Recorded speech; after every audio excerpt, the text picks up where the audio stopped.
Assalamualaikum warahmatullahi wabarakatuh. Bertemu lagi dengan saya di channel Meti Ratnapuri.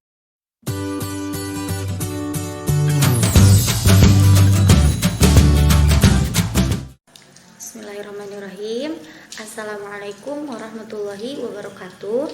Saya Yuyung Yuliani dari semester 5 Manajemen Pendidikan Islam akan menjelaskan tentang pengertian manajemen kelas.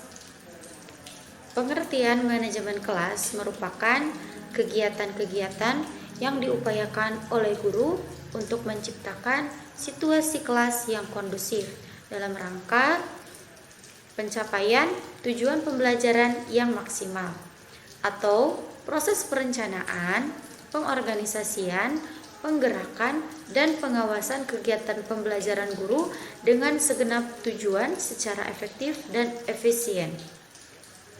Sedangkan pengertian manajemen kelas menurut para ahli yang saya akan ambil ini ada 4 para ahli. Yang pertama, menurut Suharsimi Arikunto.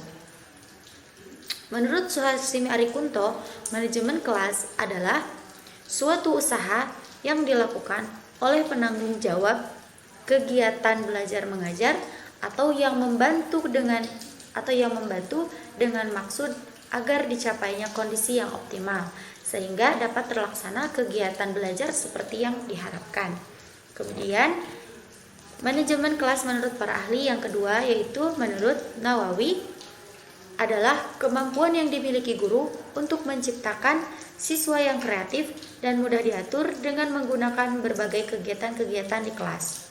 Melalui usaha ini, maka waktu dan biaya untuk pendidikan bisa lebih berguna dan efisien jika digunakan untuk menciptakan kegiatan-kegiatan di dalam kelas yang berkaitan dengan kurikulum pendidikan.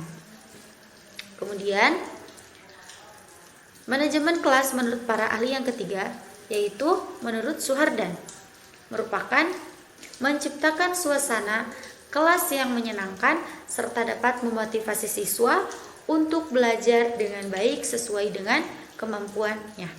Kemudian yang terakhir, menurut ahli manajemen kelas menurut Sulistiriyin merupakan upaya guru untuk menciptakan kelas yang dinamis dan kondusif dalam rangka menciptakan pembelajaran yang efektif dan efisien. Kemudian, pengertian konsepsi manajemen kelas ada 2. Yang pertama, konsepsi klasik, yang kedua, konsepsi modern. Konsepsi klasik itu upaya.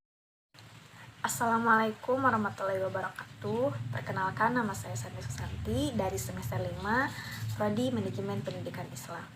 Dalam mata kuliah manajemen kelas, di sini saya akan menjelaskan tentang pendekatan-pendekatan manajemen kelas. Sebelum menjelaskan tentang apa itu pendekatan-pendekatan manajemen kelas, alangkah baiknya kita mengetahui dulu apa itu pengertian manajemen kelas. Manajemen kelas atau pengelolaan manajemen kelas dimaksudkan untuk menciptakan lingkungan belajar yang kondusif bagi peserta didik agar tercapainya tujuan pembelajaran yang efektif dan efisien. Di dalam manajemen kelas, peranan guru itu sangat penting. Mengapa penting? Karena guru itu adalah sebagai penentu keberhasilan peserta didik dalam suatu pendidikan. Berhasil atau tidaknya peserta didik ditentukan oleh seorang guru. Maka dari itu, guru harus bisa meningkatkan peranan dan kompetensinya dalam manajemen kelas. Di dalam kelas, pastinya akan banyak masalah-masalah yang akan dihadapi oleh seorang guru dalam menghadapi tingkah laku seorang peserta didik yang diperlihatkan di dalam kelas.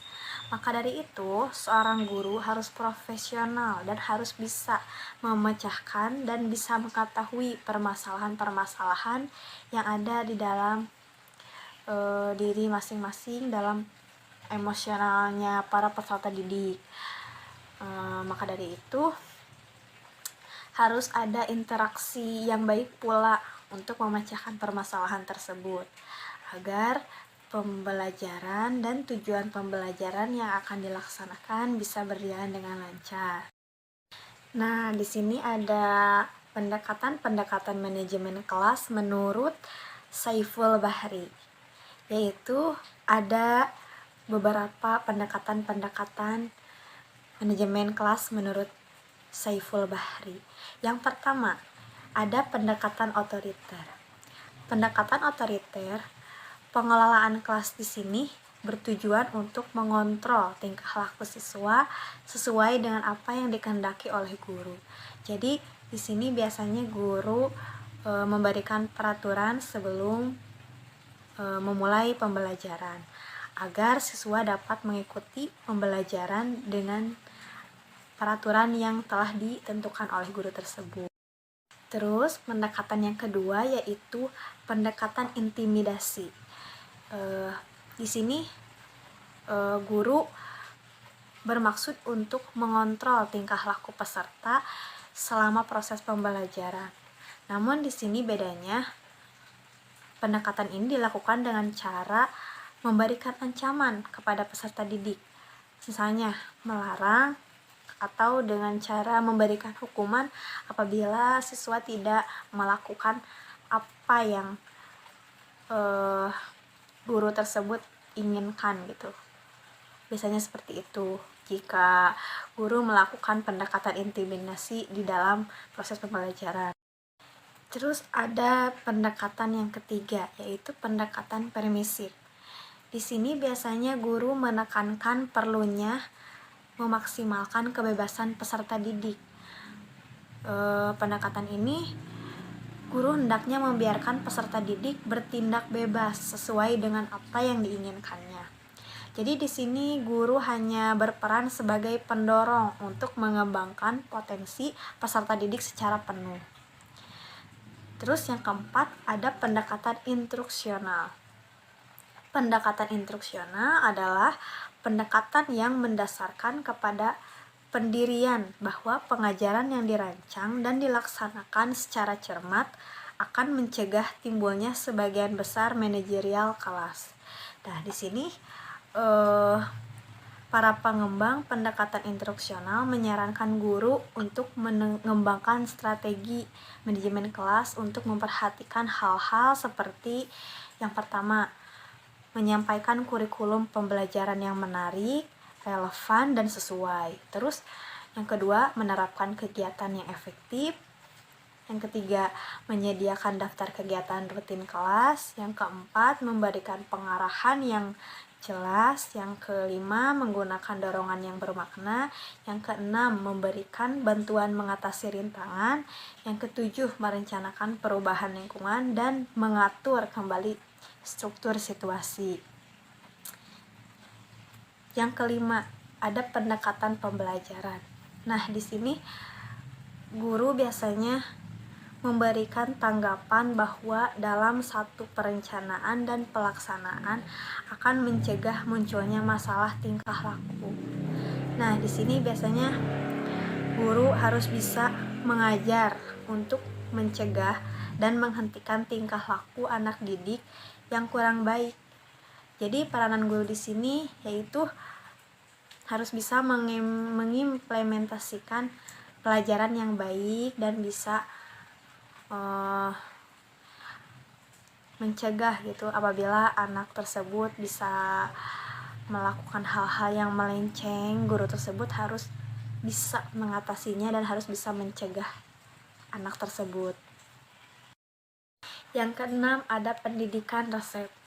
Pendekatan ini berbentuk rekomendasi atau daftar hal-hal yang harus dilakukan atau hal-hal yang tidak harus dilakukan oleh seorang guru apabila menyikapi berbagai tipe masalah di manajemen kelas.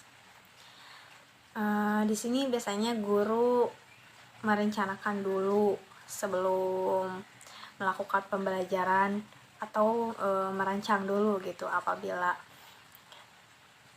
akan mengatasi permasalahan-permasalahan yang ada di dalam kelas agar bisa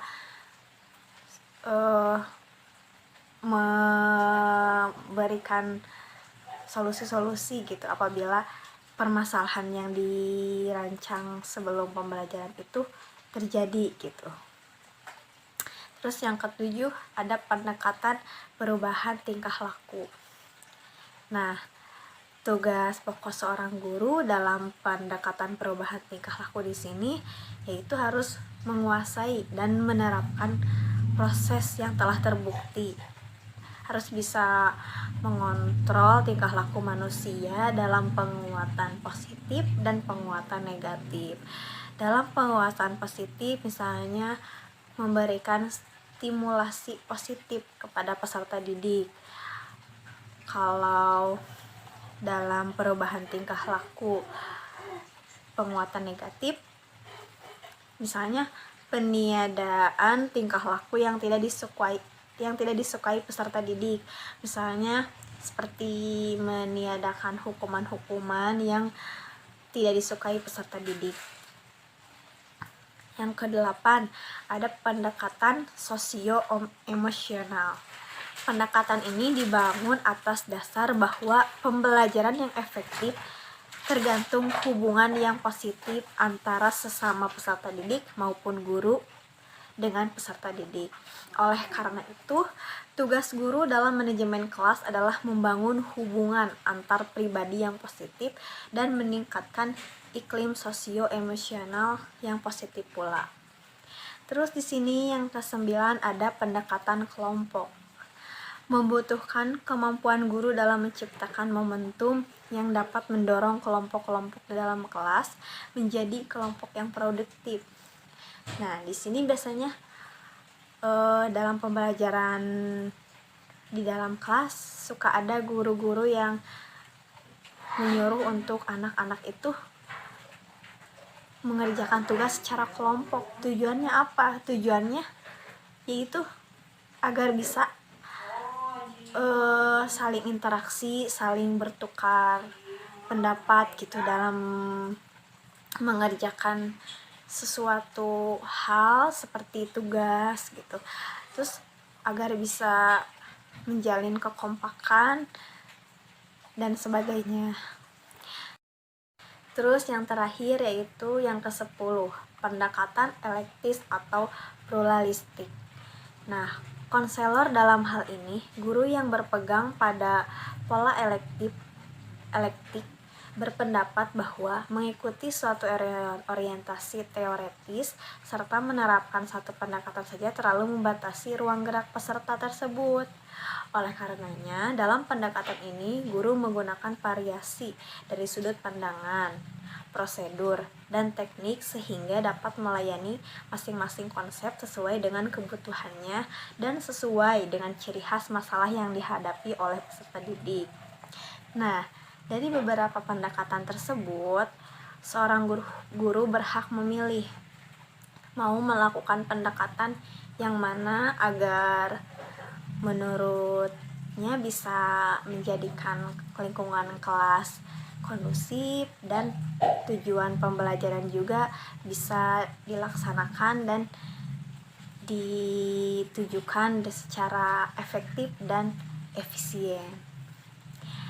Nah, segitu dari penjelasan dari saya. Mohon maaf jika banyak kesalahan dan keliru. Wassalamualaikum warahmatullahi wabarakatuh.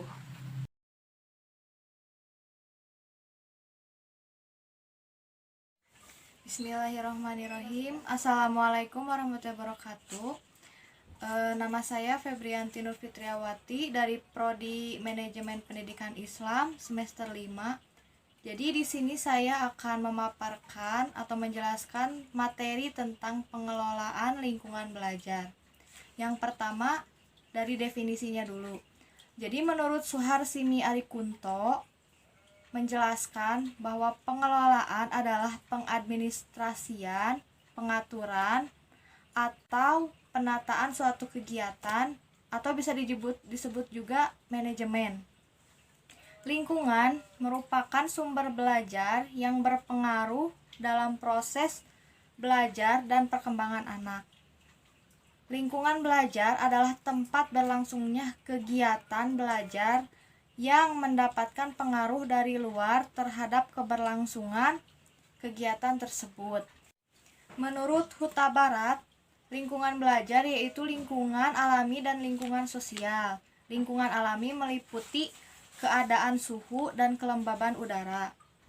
Sedangkan lingkungan sosial dapat berwujud manusia. Proses pembelajaran bisa berlangsung pada banyak lingkungan yang berbeda. Tidak hanya terikat pada ruang kelas, akan tetapi bisa pada lingkungan umum seperti masjid, museum, lapangan, dan juga bisa berlangsung di sarana dan prasarana yang berada di sekolah. Tujuan pengelolaan lingkungan belajar yaitu menyediakan fasilitas bagi bermacam-macam kegiatan siswa dalam lingkungan sosial, emosional, dan intelektual di kelas. Macam-macam lingkungan belajar, yang pertama ada outdoor, yang kedua ada indoor. Yang outdoor yang pertama diantaranya museum, terdiri dari museum, masjid, dan lapangan, dan lain-lain sebagainya. Yang kedua indoor, diantaranya ruang kelas, lab, ruang auditorium atau serbaguna, dan perpustakaan. Jadi, dalam pengelolaan lingkungan belajar, seorang guru atau seorang pengajar sebelum memulai aktivitas pembelajaran harus melakukan atau memanage mengelola lingkungan belajar terlebih dahulu dengan cara merencanakan apa yang akan dipelajari atau disiapkan sebelum memulai aktivitas pembelajaran. Dengan lingkungan belajar atau pengelolaan lingkungan belajar yang sudah tersusun rapi dan baik akan menjadikan para siswa dapat belajar secara optimal dan efisien dan menghasilkan kreativitas para siswa yang baik juga. Mungkin sekian dari saya. Wassalamualaikum warahmatullahi wabarakatuh.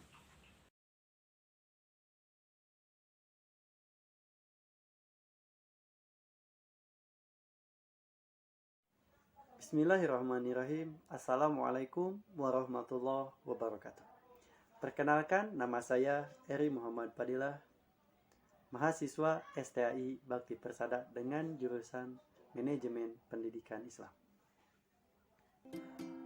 Di sini saya akan sedikit memaparkan tentang peraturan ruang kelas atau peraturan ruang belajar. Secara umum, peraturan ialah menciptakan keadaan ruang kelas agar lebih indah, lebih nyaman, lebih efektif, dan lebih kondusif. Menurut Suharmisi Arikunto, dalam tata ruang kelas, guru dituntut untuk memiliki kemampuan dan keterampilan dalam bertindak agar kondisi kelas tetap efektif dan kondusif. Ada 5 macam yang harus guru lakukan. Yang pertama, menata tempat duduk siswa. Dan yang kedua, menata kedisiplinan siswa. Yang ketiga, menata pergaulan siswa. Yang keempat, menata tugas siswa. Dan yang terakhir, yang 5, menata ruang fisik kelas. Menata tempat duduk siswa.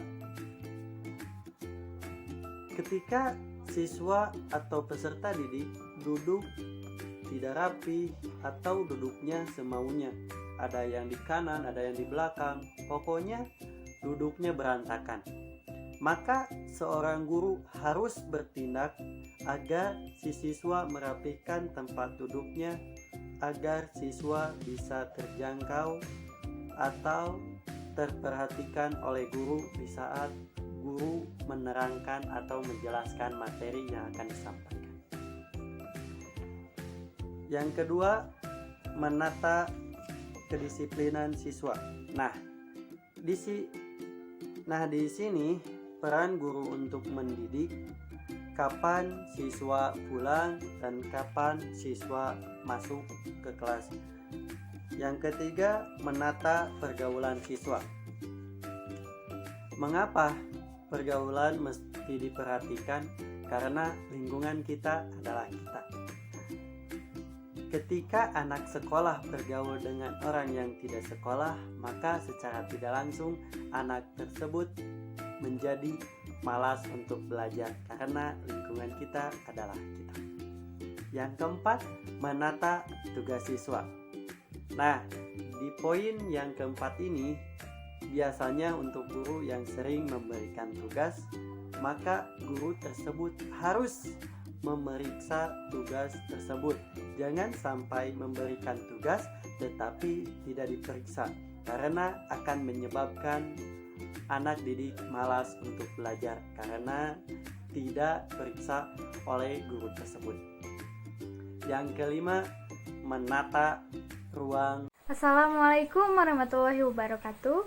Perkenalkan, nama saya Sulfiah. Saya semester 5 Prodi Manajemen Pendidikan Islam di STAI Bakti Persada Majalaya, Bandung. Di sini saya akan memaparkan materi tentang pembinaan disiplin perilaku anak. Sebelum ke poin inti, kita harus mengetahui terlebih dahulu definisi disiplin itu apa. Mari kita bahas tentang disiplin.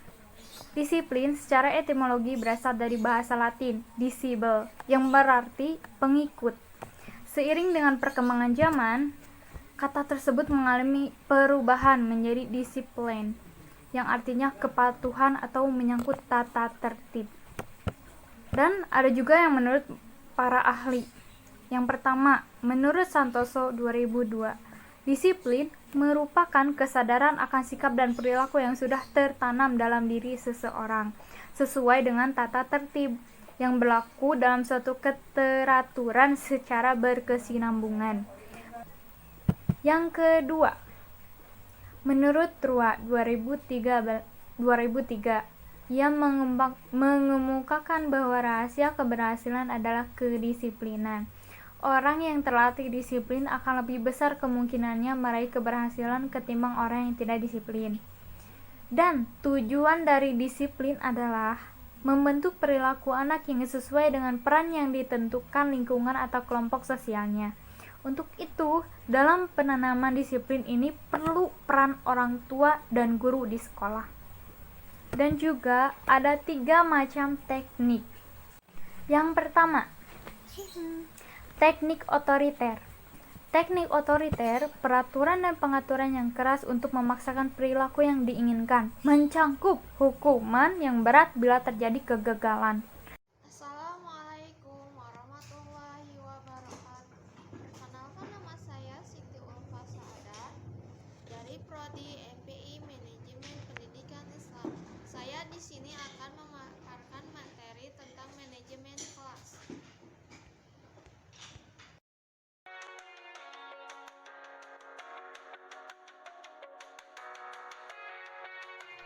Penciptaan iklim kelas. Apa pengertian iklim kelas? Apa pentingnya penciptaan iklim kelas? Tips menciptakan suasana kelas yang kondusif dan menyenangkan.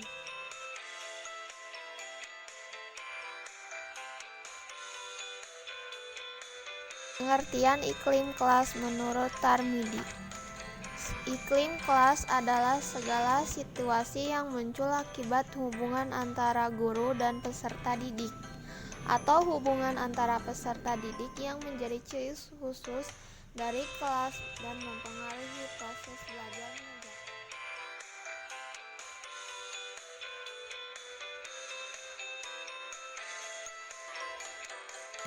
Apa pentingnya penciptaan iklim kelas? Menciptakan iklim kelas yang baik tujuannya adalah agar kegiatan belajar mengajar tertata, terkoordinasi, terpadu, efektif, dan efisien. Jika kondisi tersebut telah tercipta dengan kondusif, maka guru dengan mudah mempengaruhi siswa untuk belajar dan menyampaikan materi yang diajarkan dengan efektif.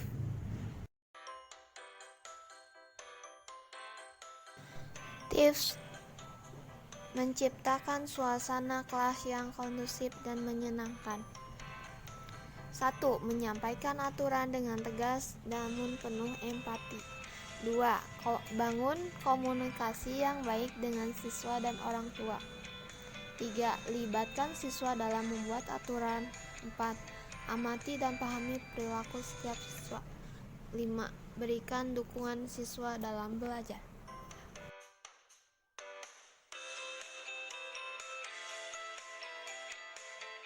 Terima kasih sudah menyaksikan video saya.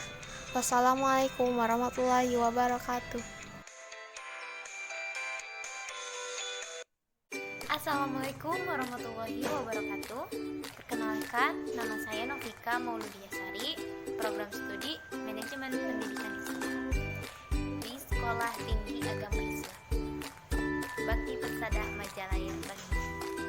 Di sini saya semester 5 dan saya akan memaparkan materi dari mata kuliah manajemen kelas. Selamat menyaksikan. Terima kasih.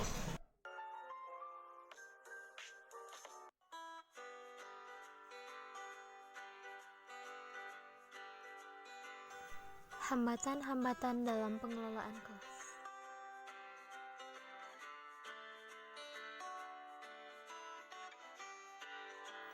Dalam hambatan-hambatan pengelolaan kelas terdapat 4 bahasan. Yang pertama, apa penyebab timbulnya masalah dalam pengelolaan kelas?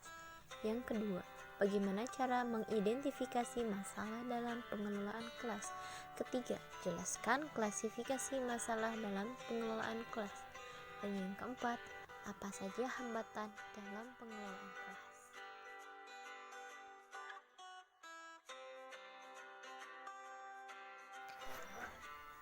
Faktor penyebab timbulnya masalah dalam pengelolaan kelas. Secara umum terdapat 2 penyebab, yaitu bisa oleh guru ataupun siswa.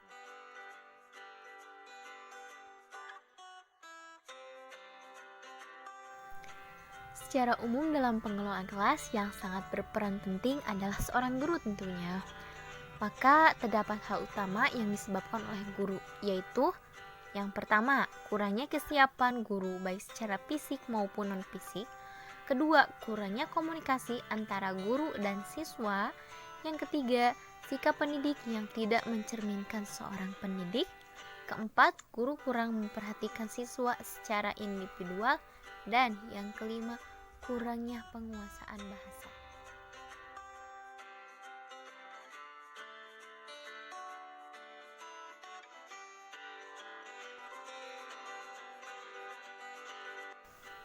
Sedangkan secara umum yaitu terdapat beberapa timbulnya masalah. Yang pertama, hilangnya hubungan pendidik dan anak didik. Yang kedua, kurangnya profesional pendidik dalam pembelajaran baik dalam penggunaan metode, strategi maupun media. Dan yang ketiga, belajarnya monoton atau terlalu serius. Maka dari itu, semuanya sangat mempengaruhi.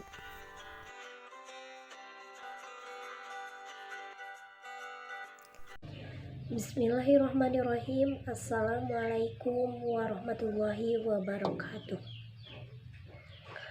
Perkenalkan, nama saya Ernalia dari Prodi Tarbiyah, jurusan Manajemen Pendidikan Islam di STAI Bakti Persada Majalaya, Bandung. Di sini saya akan memaparkan mengenai manajemen kelas yang berjudul Hambatan-hambatan dalam pengelolaan kelas. Berbagai konsep dan upaya untuk melakukan pengelolaan kelas yang kondusif bagi anak melakukan aktivitas belajar sudah dibahas pada pertemuan sebelumnya. Namun implementasi dari konsep dan realisasi usaha tersebut bukan merupakan suatu hal yang dapat terwujud begitu saja tanpa adanya rintangan yang akan dijumpai oleh para guru di sekolah. Oleh karena itu, ada faktor penghambat dalam pengelolaan kelas yang dapat muncul dari komponen-komponen yang terlibat. Menurut Rohani, faktor penghambat dalam pengelolaan kelas diantaranya yang pertama bersumber dari guru, yang kedua dari siswa, dan yang ketiga dari keluarga, dan yang terakhir dari fasilitas itu sendiri. Faktor yang bersumber dari guru ada 5. Di antaranya 1. Tipe kepemimpinan guru. Guru dalam mengelola kegiatan belajar yang otoriter dan kurang demokratis akan menumbuhkan sikap pasif atau agresif siswa. Sikap ini akan mengacu dalam pengelolaan kelas yang kondusif. Yang kedua, format kegiatan belajar mengajar yang monoton akan menimbulkan kebosanan bagi siswa. Yang ketiga, kepribadian seorang guru dituntut untuk bersikap hangat, adil, objektif, dan fleksibel, sehingga terbina suasana yang menyenangkan dalam kegiatan belajar mengajar. Dan yang keempat, pengetahuan guru. Terbatasnya pengetahuan guru tentang masalah dan pendekatan pengelolaan kelas, baik yang sifatnya teoritis maupun pengalaman praktis, dapat menimbulkan hambatan dalam pengelolaan kelas. Dan yang terakhir, yang kelima, pemahaman guru tentang peserta didik. Terbatasnya kemampuan guru untuk memahami tingkah laku peserta didik dan latar belakangnya dapat disebabkan karena kurangnya usaha guru untuk sengaja memahami dan kemungkinan karena tidak mengetahui caranya atau karena beban mengajar yang di luar batas kemampuannya. Selanjutnya, yang kedua, faktor yang bersumber dari siswa. Kurang sadarnya siswa dalam memenuhi tugas dan haknya sebagai anggota suatu kelas atau suatu sekolah dapat menjadi faktor utama penyebab masalah pengelolaan kelas. Pembiasaan yang baik di sekolah dalam bentuk tata tertib sekolah yang disetujui dan diterima bersama oleh sekolah dan siswa dengan penuh kesadaran akan membawa peserta didik ke arah yang lebih siap. Yang ketiga, faktor penghambat yang berasal dari keluarga. Tingkah laku siswa di dalam kelas merupakan cerminan dari keadaan keluarganya. Sikap otoriter orang tua akan tercermin dari tingkah laku siswa yang agresif dan apatis. Di dalam kelas, sering ditemukan siswa yang pengganggu dan pembuat ribut atau pembuat onar. Mereka biasanya berasal dari keluarga yang tidak utuh atau bisa juga karena broken home. Kebiasaan kurang baik di lingkungan keluarganya merupakan latar belakang yang menyebabkan siswa melanggar disiplin kelas. Sehingga terlihat jelas bahwa tuntutan di kelas berbeda dengan kondisi keluarga yang menimbulkan kesukaran bagi siswa untuk menyesuaikan diri. Dengan begitu, disinilah pentingnya kerjasama antara sekolah dengan keluarga atau di rumahnya agar selaras antara situasi di kelas atau di sekolah. Selanjutnya, faktor yang berasal dari fasilitas merupakan salah satu penghambat dalam pengelolaan kelas. Faktor tersebut diantaranya yaitu yang pertama, jumlah siswa dalam kelas. Kelas yang jumlah siswanya banyak merupakan masalah tersendiri dalam pengelolaan kelas. Hal ini karena banyaknya siswa tersebut menyebabkan sulit dikelola oleh guru. Yang kedua, besar ruangan kelas. Ruangan kelas yang kecil dibandingkan dengan jumlah siswa dan kebutuhan siswa untuk bergerak dalam kelas merupakan hambatan lain bagi pengelolaan kelas. Demikian pula halnya dengan jumlah ruangan yang kurang dibandingkan dengan banyaknya kelas, dan jumlah ruangan khusus yang dibutuhkan memerlukan penanganan tersendiri. Yang ketiga, ketersediaan alat. Jumlah buku yang kurang atau alat lain yang tidak sesuai dengan jumlah siswa yang membutuhkannya akan menimbulkan masalah dalam pengelolaan kelas. Berdasarkan faktor-faktor penghambat yang telah disebutkan atau yang telah dipaparkan tadi, yaitu mengenai faktor guru, siswa, lingkungan, keluarga, dan fasilitas, merupakan faktor yang senantiasa harus diperhitungkan dan dipertimbangkan dalam masalah pengelolaan kelas. Kemampuan guru dalam pengelolaan kelas merupakan suatu cara untuk mengkondisikan kelas, sehingga proses belajar mengajar dapat berjalan secara optimal. Sekian pemaparan dari saya, mohon maaf bila banyak kesalahan. Wabillahi taufiq wal hidayah. Wassalamualaikum warahmatullahi wabarakatuh.